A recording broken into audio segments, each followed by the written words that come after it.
Bismillahirrahmanirrahim. Assalamualaikum warahmatullahi wabarakatuh. Dan salam perpaduan buat semua. Terima kasih saudara pimpinan majlis. Di saat robohnya kota Melaka ratusan tahun dahulu oleh Bengali Putih, sehinggalah di bawah cengkaman Jepun, Belanda, British. Ingatlah sejarah kehebatan Melaka. Bangsa kita tumbang bukan kerana musuhnya hebat, tetapi akibat khianat orang dalam sendiri yang tamak kuasa, sanggup menggadai maruah diri dan agamanya jadi pertaruhan. Ibarat musang berbulu ayam. Hakikatnya Melaka sudah pun hebat.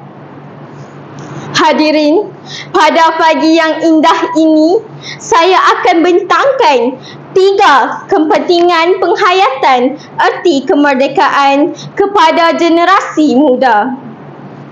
Pertama, menghargai jasa pejuang-pejuang kemerdekaan melalui penghayatan erti kemerdekaan.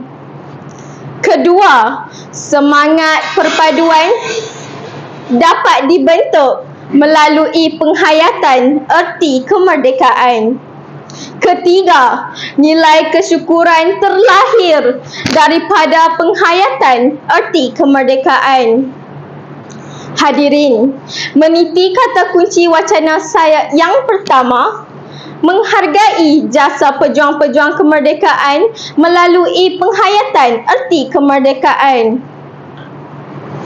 Kalau pecah seluruh kulitku, luruh seluruh dagingku, putus segala uratku, hancur seluruh tulangku, takkan dapat menahan semangatku untuk membebaskan tanah air ini.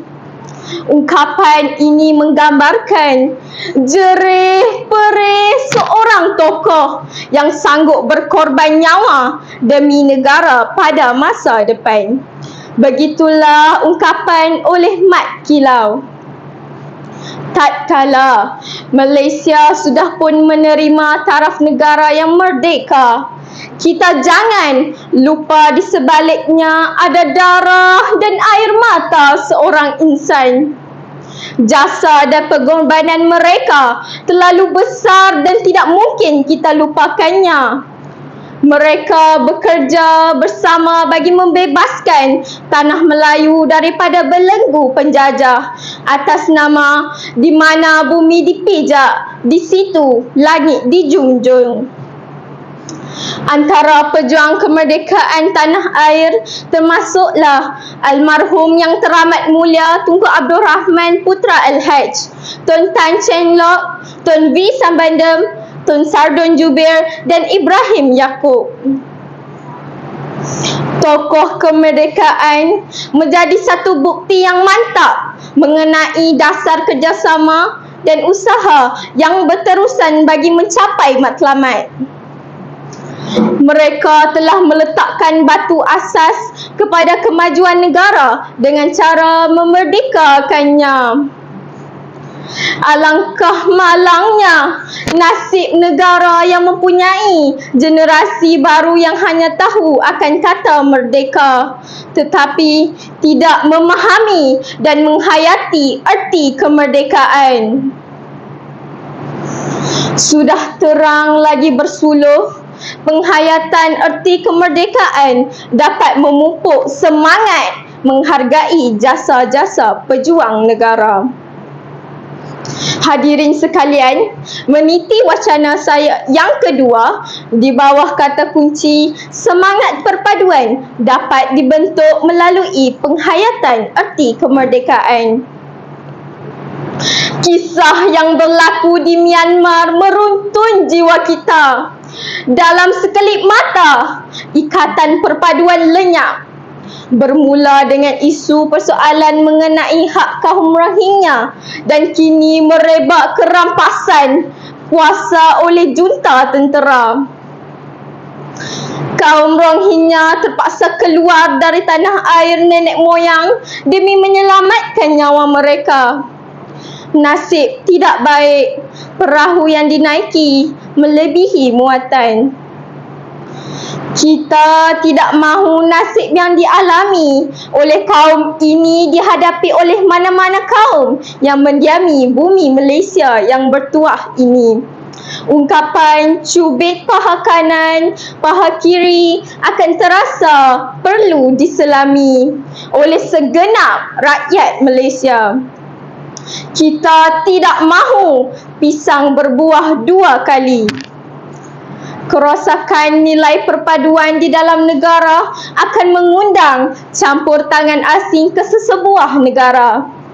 Jelaslah penghayatan tentang erti kemerdekaan yang mahu bebas daripada cengkaman pemerintahan kuasa luar akan sedaya upaya dipupuk di dalam negara. Hadirin sekalian, meniti kata kunci wacana saya yang ketiga, penghayatan erti kemerdekaan dapat menanam nilai kesyukuran terhadap kebebasan yang dikecapi. Jiwa yang terpasung itu lebih terseksa dari tangan yang dirantai, telinga yang dipekakkan, mulut yang dibisukan. Penjajahan kepada sesebuah negara yang merupakan jiwa setiap rakyatnya akan menyebabkan ia terkongkong. Segala keputusan tidak dapat diputuskan oleh anak watan dan kita akan menjadi seperti lembu dicucuk hidung. Nilai syukur membuat, merangka, meminda mahupun melaksana agenda pembangunan negara yang dicapai perlu kita hargai. Nilai yang dapat ditanam ini menjadi magnet kepada individu tersebut untuk menjadikan tanah air menjadi sebuah yang dapat duduk sama rendah dan berdiri sama tinggi dengan negara-negara yang lain. Sikap mudah melatah dan mengeluh perlu kita jauhkan.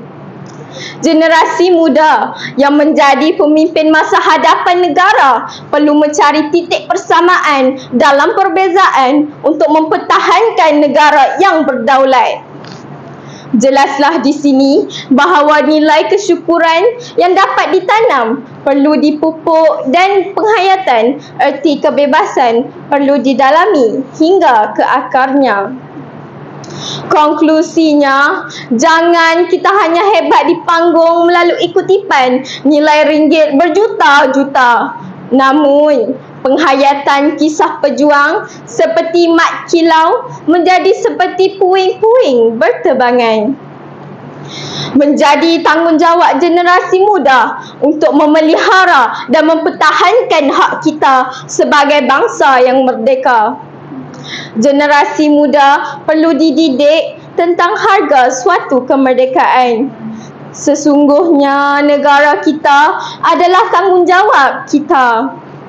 Tidak ada bangsa lain di dunia ini yang sanggup mempertahankan hak dan maruah kita sebagai bangsa yang merdeka dan bebas, melainkan diri kita sendiri. Sekian, salam Malaysia Madani. Terima kasih.